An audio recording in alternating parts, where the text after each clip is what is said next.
Thomas Edison created the first long-lasting incandescent light bulb in 1879. Ever since then, America's hunger for electrical power has been growing and growing. And Edison didn't stop there. He also created a way to transmit electricity from a central station to other surrounding buildings. That was one of the earliest power grids ever built. The grid has since become a vast network, but the demand is taking a toll. To some extent, it's going to break. It's going to break because it's old and ailing, or Mother Nature is going to come along and cause mischief. When we put it back together, we should make it smarter and better. We shouldn't just put Humpty Dumpty back together again. Now easing the strain on our vast grid, smaller grids that can work independently.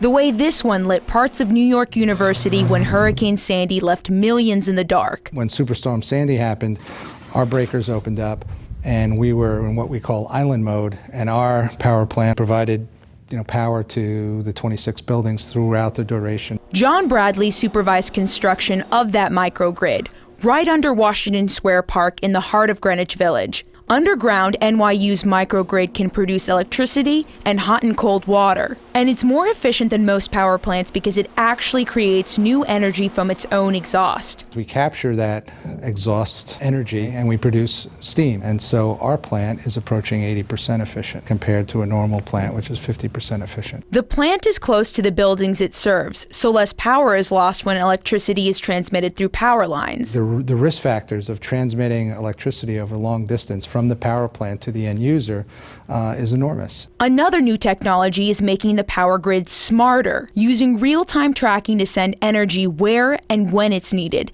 and conserving power where it's not needed. It's like we are managing the traffic on the roads. We can adapt to whatever's happening and fit more through the system. Scottish company Smarter Grid Solutions uses software to smarten up energy distribution in London and Scotland's Orkney Islands. And it uses renewable resources like these wind turbines, natural gas turbines, and even batteries. Adjusting to usage patterns might sound obvious, but power grids never used to work that way. Co-founder Bob Curry compares it to traffic lights. If you set the traffic lights up to operate to a schedule and you just forget about them, then you're missing an opportunity to coordinate those traffic lights based on the actual traffic on the road. The demand for electricity in the U.S. is expected to keep rising, nearly a third by 2040.